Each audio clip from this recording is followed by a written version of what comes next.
And we continue with the Healing League with our Korean-Chinese tournament. So yes, the Asian teams, they're showing off their skills once again. We're still in the winner bracket in the round of 8, and now we have Team Flying Techo against the Beast Titan. So on the blue team, I would assume that Tech is one of their players, particularly considering that it seems to be the Brightwing player.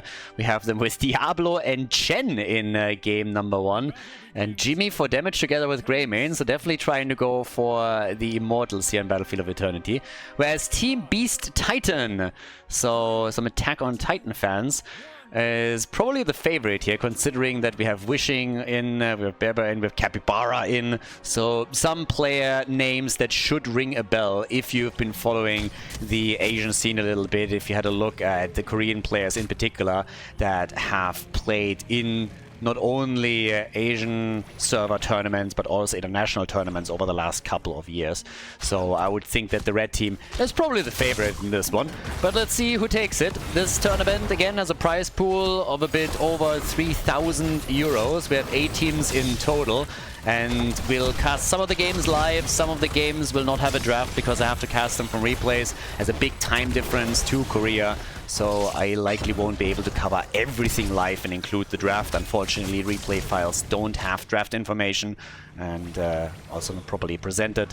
So just as a bit of a side note, but we'll always keep you updated at the beginning of the game where we are in the tournament and what's going on. So this is a round of 8, best of 3 series, and the 2 teams are fighting to enter the winner bracket semifinals. The loser, on the other hand, will drop down into the losers bracket where they're going to have another chance. Now, already we got the ace in the hole for level 1. So already something to talk about here. With Greymane in particular, they have somebody that really does nice damage on not only mercenary camps, as you can see here, but also does a great job going in on the Immortal.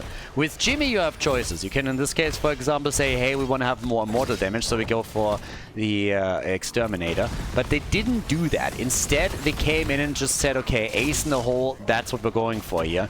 Work around the slows, work around the stuns, and just try to get Jimmy in a position where he can contribute a lot more in team fights. And this is something that might work out for them. Oh, but yeah, Tech is already dying, so he is flying and dying. Brightwing is gone. The Fruit Fly, the first victim in game number 1. And yeah, there we go. That is the opening kill for Team Beast Titan. So yeah, they're beasting it up here. They have one beast at the top lane, and that is Hogger. Going up, this is the Chen skin that we need. Definitely the best one. War Master Chen, black and white. It's like, he's styling. This is something a Kung Fu Panda would be proud of. So this is exactly the one skin that you really want to go for. So Khaldor approves. Big thumbs up from me right there. This is looking fantastic. Run it, baby, run it. Great skin, great tint, works.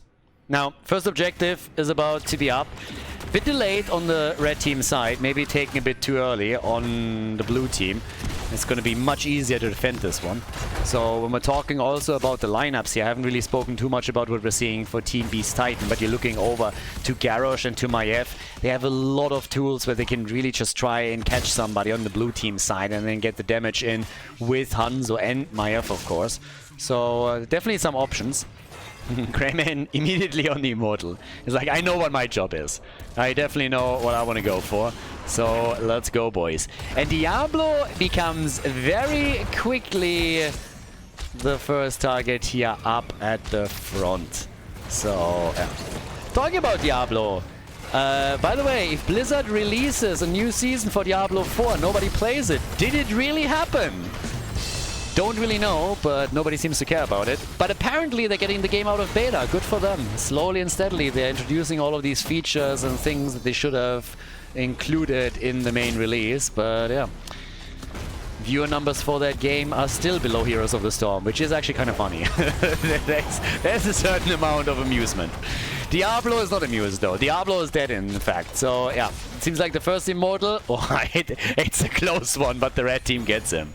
The red team is able to grab him. Was a bit closer than expected here, but they got 2 kills And yeah, they have slightly inexperience. Early level 7 would help them with the push.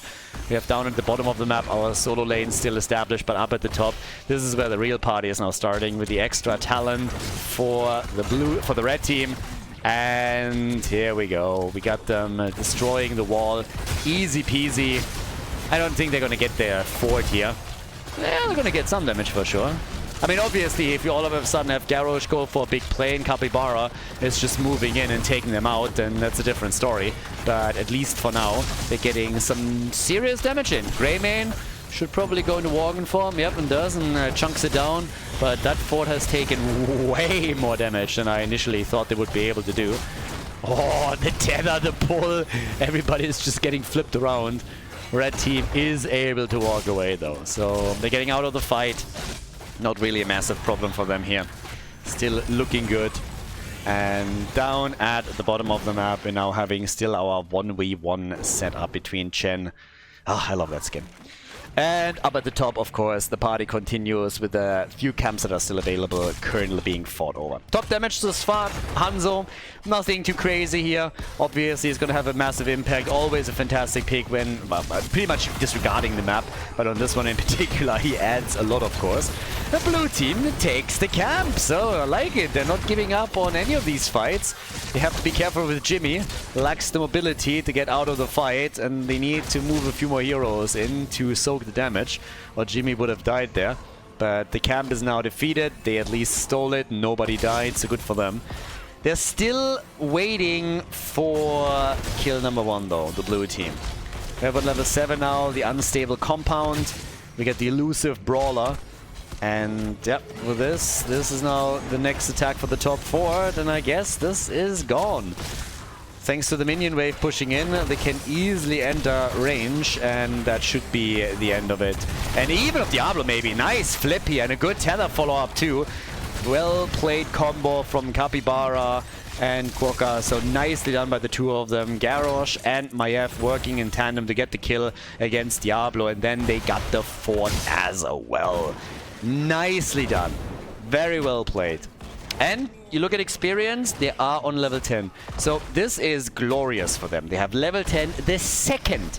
I mean, the second that we're getting the Immortal, they have level 10. And look at what we're getting. We talked about talent differences in some country and regions, and we get the holy word salvation.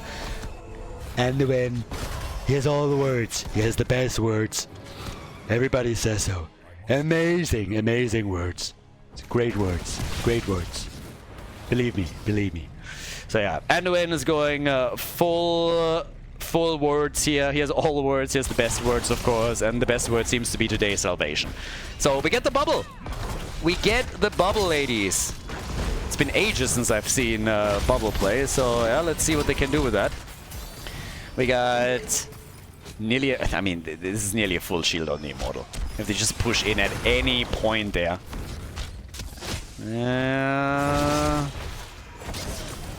Alright, so they're gonna get it easily. 19,000 hit points on the shield. If they are not losing a hero now, then this push is gonna be brutal.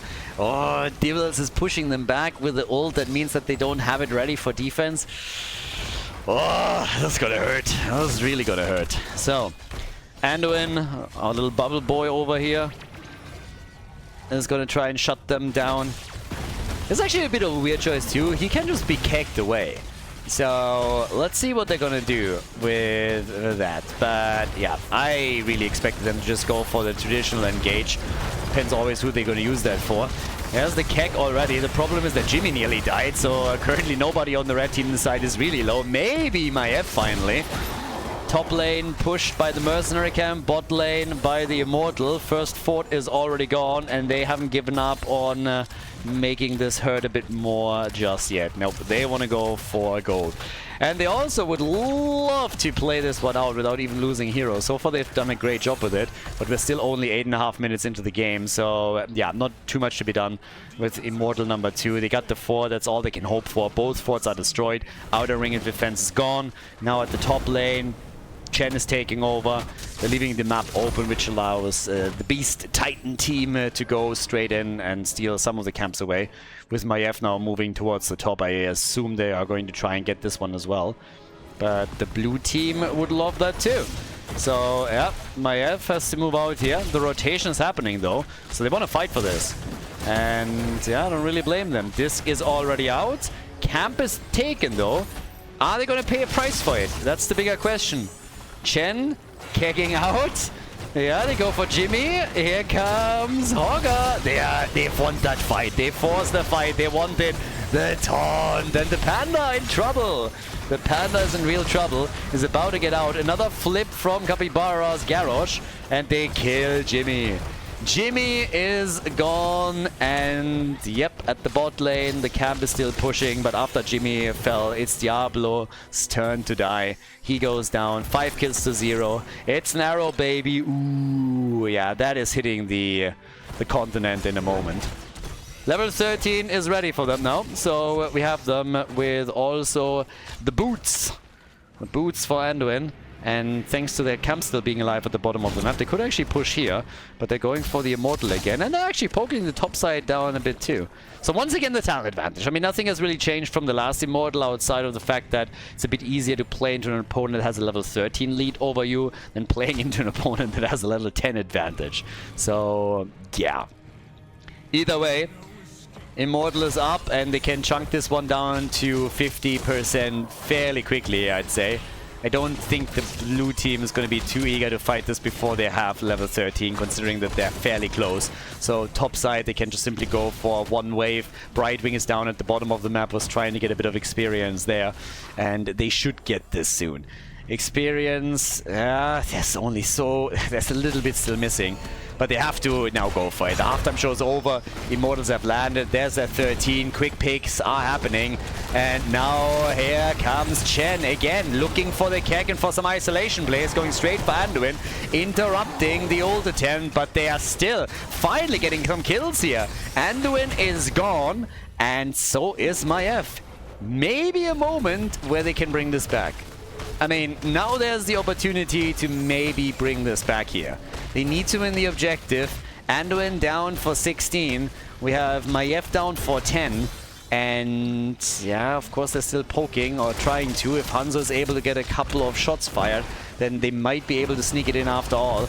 But with Greymane and with Jimmy, the blue team has some serious tools in their hands to finally win an objective, and they do. So not only did they get 2 kills, but they also got the Immortal, so good for them. Yep, well done.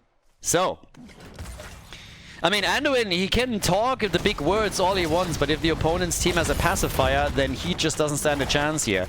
So little baby Anduin here can suck his pacifier a little bit while the real men are fighting, but he has not really contributed anything in that last battle. Chen just shut him down immediately, and there were no words to be had from him. So that's that.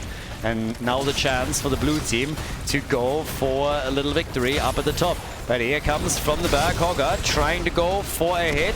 Starts to spin in, they got Diablo, and they lock him down with another taunt. And here comes Anduin with some value. The arrow, on the other hand, the arrow camera catches everything. So, yeah, that arrow went, you know where. Narrowly missing the target. It was pretty much useless. I don't know if we have a Korean equivalent for that, but I don't think so. So, yeah. 6 kills to 2. They're going for Jimmy, and they're going for the camp. Ooh, me likey. They have a real shot here, and they get not... Oh, boy, that hurts. They get 2 kills, might even get a third. Chen is low, and Chen is down. So they locked themselves in 3 kills, and now have the camp at the bot lane. That one flipped quickly. From a push at the top lane for the blue team, straight into a keep that will likely now get destroyed by Team Beast Titan. All it took for them was to get 1 kill topside, move in for the camp, steal it away, take a few kills at it, destroy the 2 damage dealers, and now the keep's gone.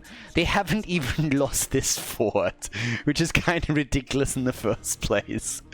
Oh, it's supposed to be so demotivating when you're playing on the blue team now. You're just getting nothing out of this. You're just sitting there, you're thinking like, really? Really? Not only did we get the fort, but we also lost the keep. Are you joking? So, yeah, I feel for them. Camp taken not only at the top, but also at the bottom of the map. Another Immortal announced. Should be enough time for the blue team to at least get level 16. Greyman is already going for the camps. There's another one coming up at top. And we have more action down at the bottom of the map. They need that camp here too, so likely there will be a halftime shoal advantage for Team Beast Titan. But yeah, with level 16 they will at least have a fighting chance in this one. And let's not forget, they won the last one. So they actually were able to take the last one out. But yeah, now Hanzo is coming in, chunking it down quickly. That level 4 talent coming in real handy. With Jimmy going for Pain and Red on level 16 now. We got the Criterize as well and the Executioner. And it's just a race to halftime. 50%. The lead is there for the red team as expected. And now it's going to likely come down to a team fight once again. So we're definitely going to keep our eye on Anduin and Chen here. Those two have some really interesting interplays. Yeah, Chen already got hit hard by Maev's disc. But there's the keg, and that means that the interrupt potential against Anduin is now extremely low. So Anduin should be able to get a lot of value, but he's not able to save Garrosh. Found himself on the wrong side of that fight, and now Hogger is down. The arrow hits 4, but there's 2 heroes eliminated on the red team side. So these objectives are getting better and better for the blue team. The problem is that you have now attacks against the core and at the top lane, also against that wall. So they really have to send some of their heroes back to defend this.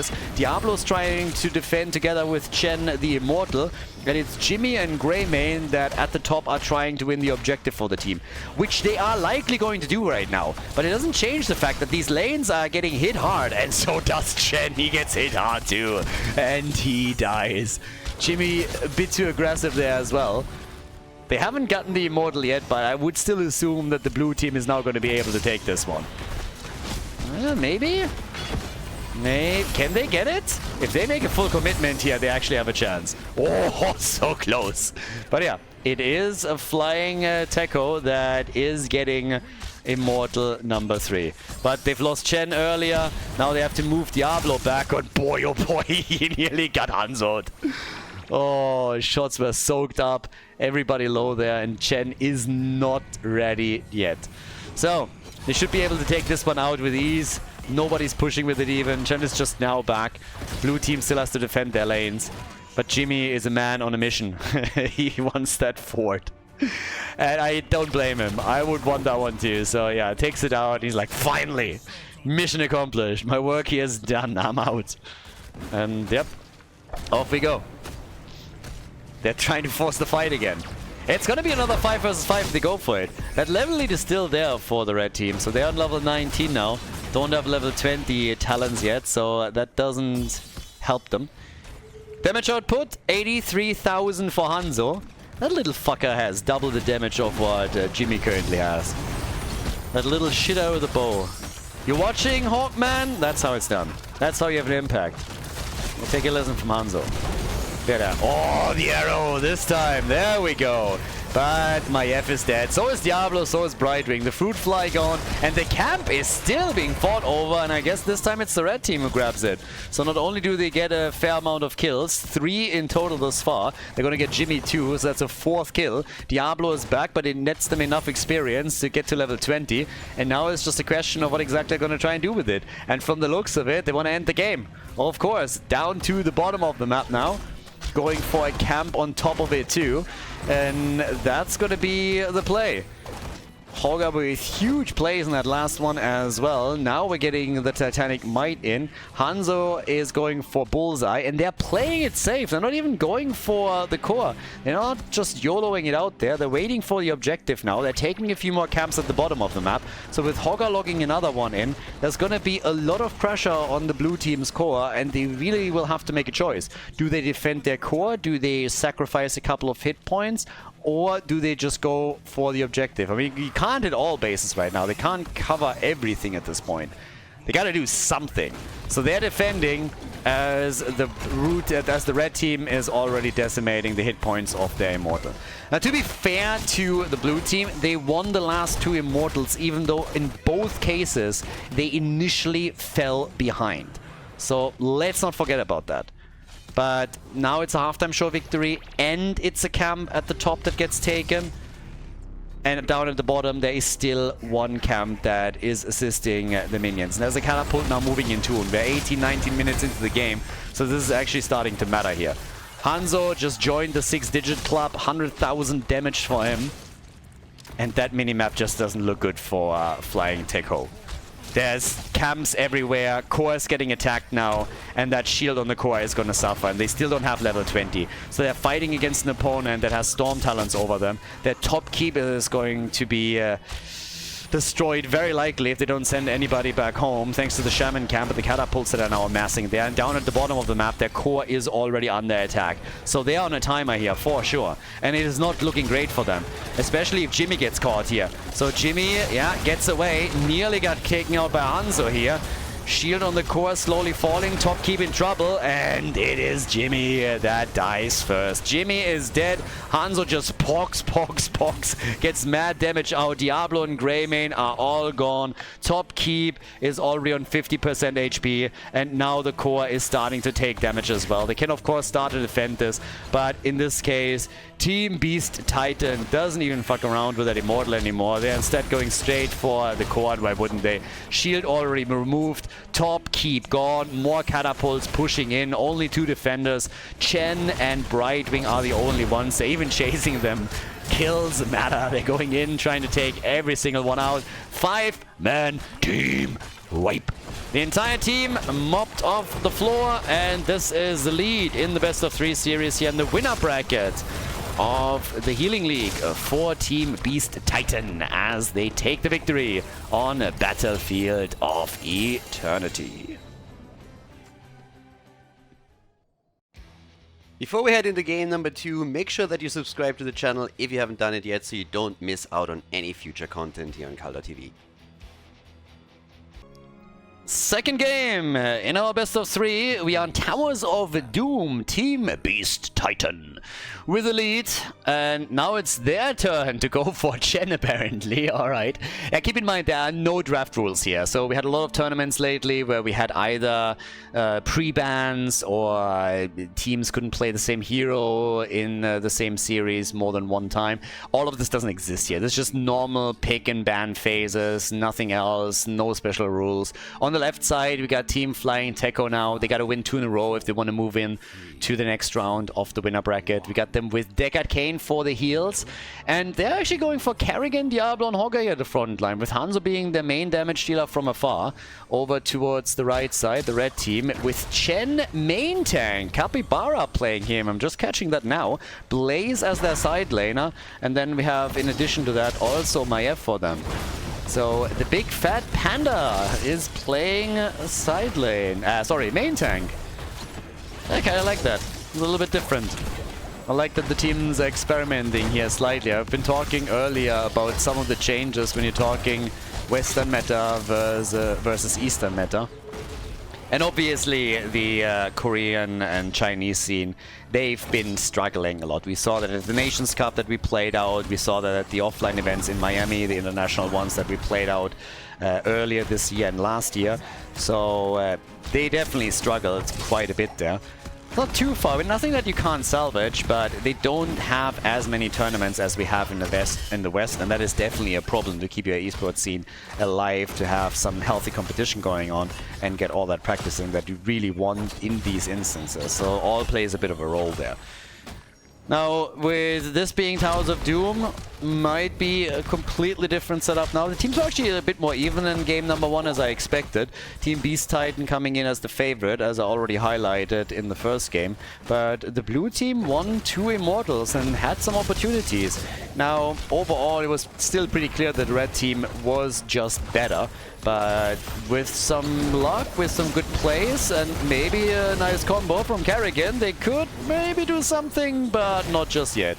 In this case, what we're having instead is Kerrigan falling first and the rest of the team desperately trying to get out of the fight, with Diablo getting absolutely tethered into the ground, and then Malfurion lays down the lawn.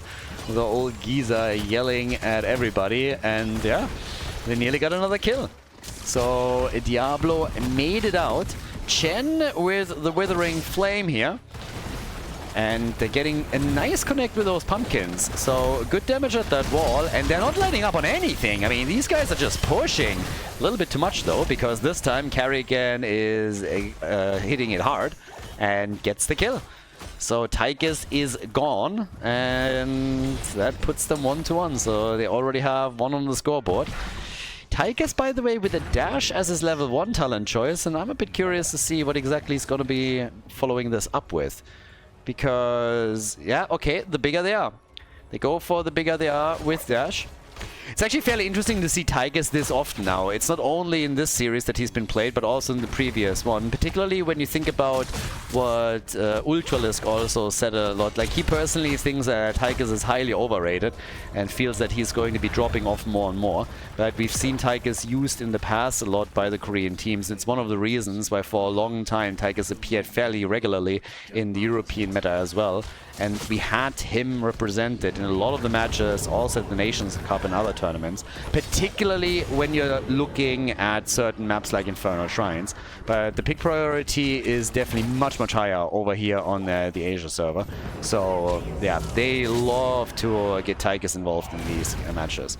32 to 36 points now, so with the altar exchange, we have the red team pulling slightly ahead, getting 2 out of the 3.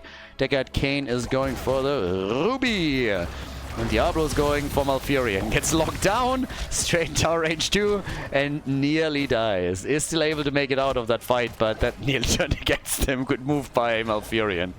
As Diablo thought he had a chance to take someone down, it's instead him that gets nearly killed. And talking about getting nearly killed, Chen is in trouble. About to get out. By the way, this is totally the wrong skin. So this one we don't approve of. And he gets killed for a reason, and you know why? Because the skin was shitty. So previously we had the War Master with the white and black tint was way better. And now it's not only Chen that falls, but they get Maiev too. So with that we got 2 quick kills for the blue team, and all of a sudden they're in the driver's seat, and that means they can steal the opponent's camp away. Pumpkins are about to be claimed, and yeah, I like it. They need to win 2 in a row. It's a good start to get that that project slowly en route. Take your own camp now, get those pumpkins all over the place, get a bit of an experience lead, make sure that you start pushing some of those structures down as well. So they might have lost 2 of the altars earlier, but in the early game not really that big of a deal.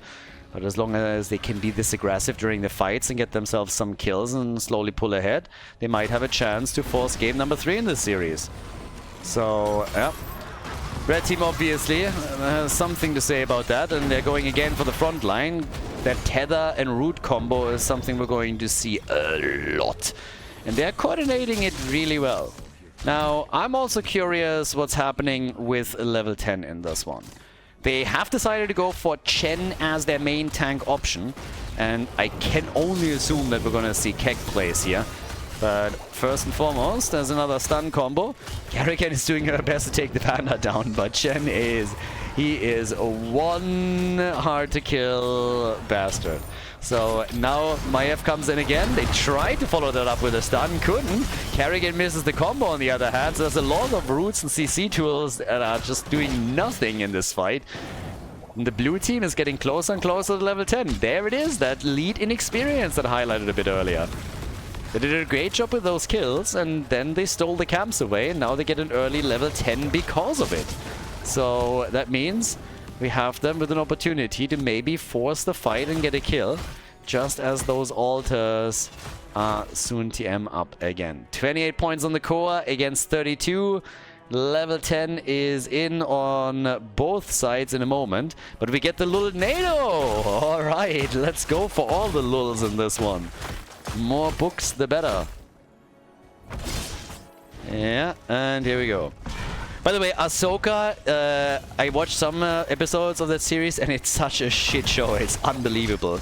You are a Jedi! You are a Jedi! Everybody is a Jedi! But there's one good thing. Actually, that series, as shitty as it is, motivated me to start with some of the books, Star Wars books that I've never read.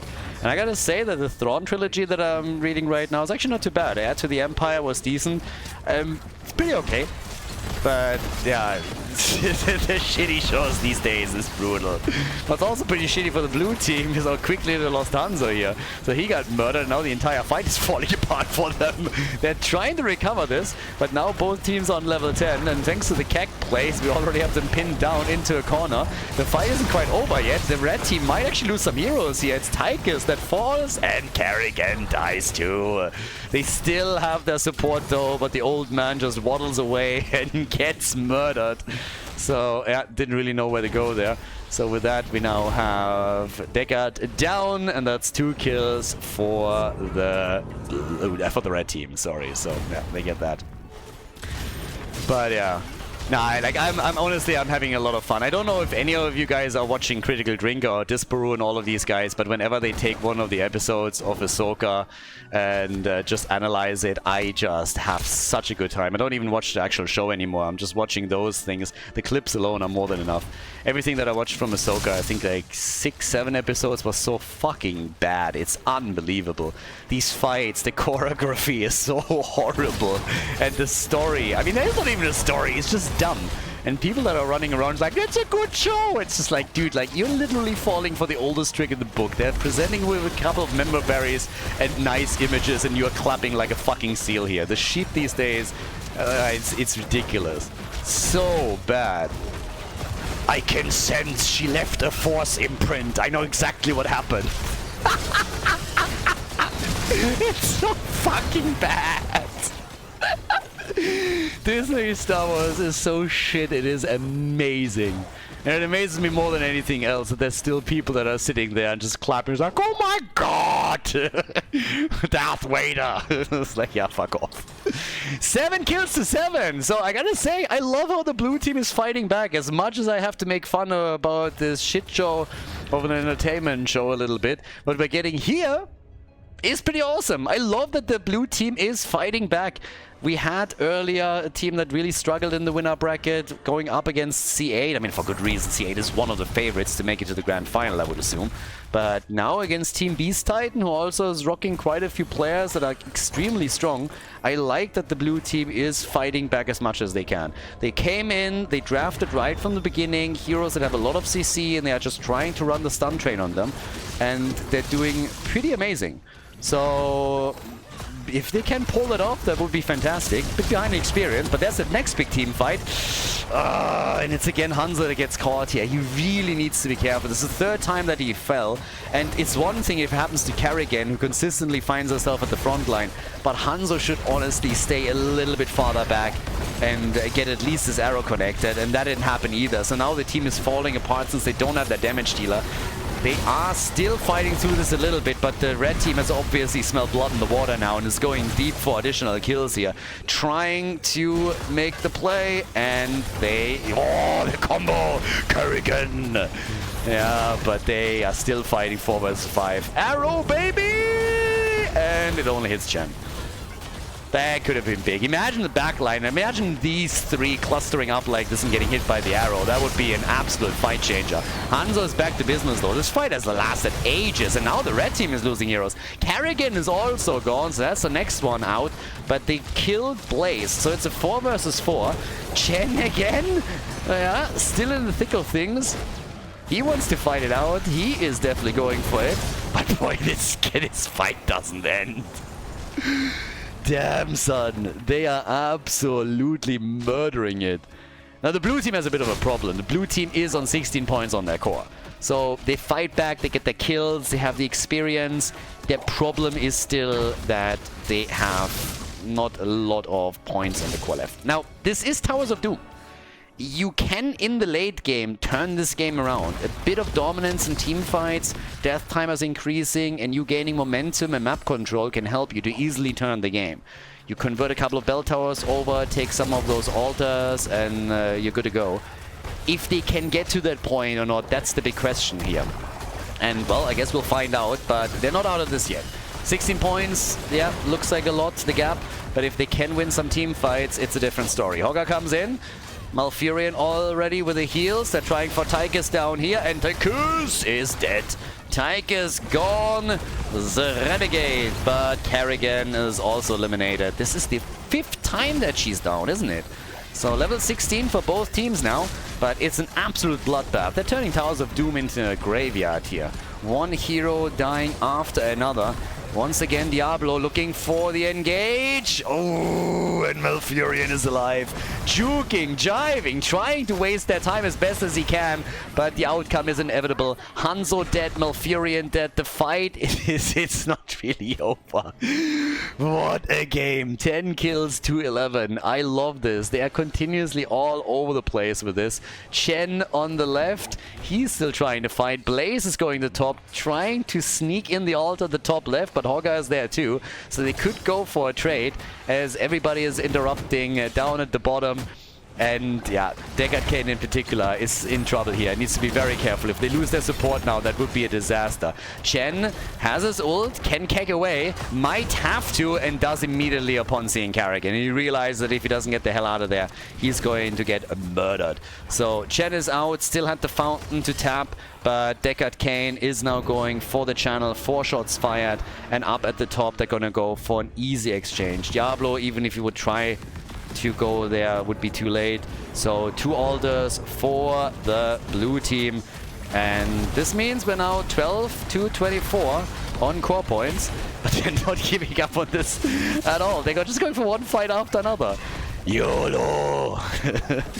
Hanzo has died 4 times, Karrigan 5 times. Hanzo, he needs to be super careful. They need him now. They really need his damage. They need the arrow. They need the follow-up there. Deckard Cain, Ancient Blessings into safety in numbers. The arrow misses. Hanzo not able to connect it. And now the fight continues as they're again going for Karrigan here. Chrysalis already used. Oh, my F. Barely being healed by Malfurion. And the Panda has isolated Hanzo in the back. So once again, the main damage dealer is a bit removed from the fight, but nobody has died yet. Level 17 to 17. And they're still looking for opportunities. I like what the blue team is doing. I really do. I love this. If we get game 3, that would be awesome. Even if we don't, I think if they drop into the losers bracket, they would have a good shot there to give us some awesome matches later on. But the game's not over yet, so we might go to game number 3 here, particularly now that they've taken 2 heroes down. Maiev and Blaze are both eliminated, easily taken. And here comes again the little Nado. Such a mess. Can you imagine having to piece all of these books together again after that? That's a total disaster there. So, yeah. But again, is what it is, I suppose. So, once more. 12 kills to 12 now. That's why I have a Kindle. I was always one of those book Nazis that was just like, not burning them, don't get me wrong. That was always sitting there as like, I need a real book, I need the pages. And for some of them, I still do. There's some books where I just buy the originals. But for a lot of the other stuff, it's really just Kindle these days. It's honestly insane how convenient that is and how, especially if you need to carry it around with you, how it's just much easier. So, yeah. Shots are fired, and now slowly but steadily the blue team is starting to gain some ground. But Hanzo gets hit again. Hanzo gets hit again, dies again, and yeah, it's getting a bit nasty. He still has 61,000 damage, but just look at Tychus. Tychus is sitting at 76,000, and they go for Deckard Cain again. The old man gone, and now they're trying to pick the team apart. Easy stun combo against Hogga. He's the 3rd victim in the fight, so that means we're talking about a 5 versus 2 now. And of course, that is the perfect opportunity to finally take a bell tower here. It would be the first one in this game, and they're gonna get it. Diablo about to get crushed, he's gone, and now Team Beast Titan is beasting it up a bit and really starting to get ahead on this one. So not only are they about to hit level 20, but in addition to that, they also have a 5 versus 3 bell tower situation that they can now try to capitalize on. There's an entire level until the blue team is on level 20 themselves. So currently they don't have it yet. But here we have the Storm Talons now. Serenity is in. We got a fortified bunker, of course. And Karrigan at least was able to get a camp at the top and some pumpkins. Boss has not been taken the entire game. We're 16 minutes in now, and it's a double altar that we're talking. Very likely it's going to be 7 points in the blue team's core against 17 on the red teams. I would assume that each team gets 1 altar. Level 20 or not. but they should have enough time to get that experience here. And also, fighting into this position is a bit dicey when your opponent still has both of their bell towers adjacent. So, yeah. Not sure if they're going to get this one. But Malfurion is already on the way to the right side, so those 5 shots, nobody can take them away from them anymore. They are going to hit. Single digits on the blue team's core are the inevitable result. But they're going for Chen. Here comes the Keg. Arrow gets soaked up. Okay, Blaze got stunned for a second.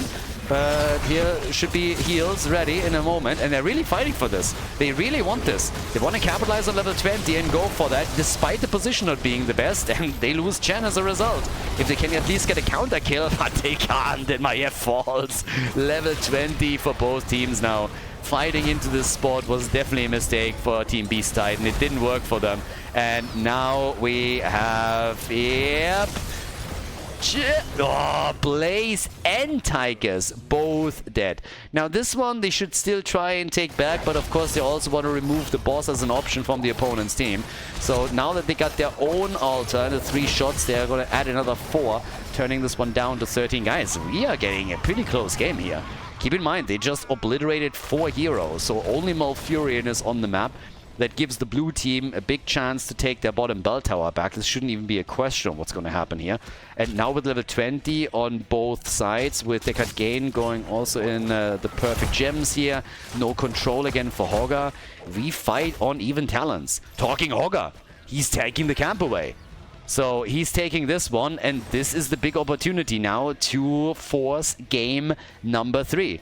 32 kills. 32 kills in total. This is the first round of the tournament. Just again, we have 8 teams. We are in the winner bracket now. And this is the first round.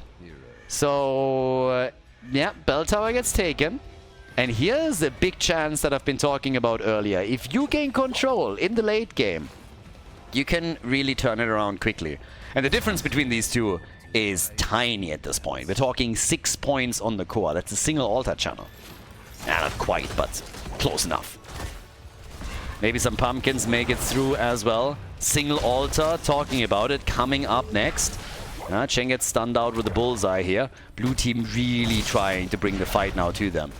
They're desperately trying to keep ahead, but they are going to settle for that altar. The problem is I don't even think that they can channel it before this bell tower is gone. Yeah, it's going to be close, but they're going to get it. They're going to get the shots. They should. No, they only get 4. 7 points to 9. I would be pissed. I would be so pissed. What was that? Half a second? 6 deaths on Kerrigan. 5 on Hanzo. Tigers and Blaze, the 2 that died the most for the red team. Incidentally, the StarCraft boys. There we go. Too much shitting on Disney Star Wars and the lack of storytelling. So, yeah. But anyways, already ingrained in my brain here. But here comes the Keg. They go for the top shelf plays again, trying to isolate. Lulnado is in, and there's a wedge driven between the red team, and they decide that they don't want to fight this one. Diablo using his ult to disc hit him just as he was starting up with it, so yeah, that's a cooldown burn that he's not going to be happy about. They took that bell tower back, but everybody is now just vying for an advantage. There's a single altar coming up next, but if a team wins the fight, boss should be up in a minute or 2 again. So, yeah, Hogger low, they want Malfurion, they can't get him. That fight is still ongoing, and Tigers is shelling the shit out of them from afar. Yeah, gets all the range here. Look at him. Goes for Kerrigan, and Kerrigan is dead. Kerrigan is gone, and oh boy, if they lose more here, then this could be a disaster. Hogger made it out of the fight, had the Hoarder pulled away, but Deckard Cain is dead, and oh my god, this could be really bad. This could be victory for Beast Titan. They're gonna get another kill here. They're gonna get 2. Hanzo, gone. Diablo, gone. And he at least had his stacks, but now Hogger, 5-man team wipe. And what do they get with this? They get a bell tower at the bottom of the map. They could get the bell tower in the middle. That's 1.5 minutes on the boss and a single altar. They might not be able to end the game right here. They're trying with the help of the pumpkins that they're getting now. So that's the play. So, this would leave them with 2 points. They're not even going for the middle. They channel with Blaze, and that will put the core down to 2 points. If they can get the pumpkins connected, then this is game. That's a 2-0 victory for Team Beast Titan. Question is, can they get those in? Diablo is back. Kerrigan is back. Oh, that's cheating. That's cheating. Look at that fucker. Nicely done! They get the win. Cheeky play by Team Beast Titan and a 2-0 victory in the winner bracket round of 8. Well played.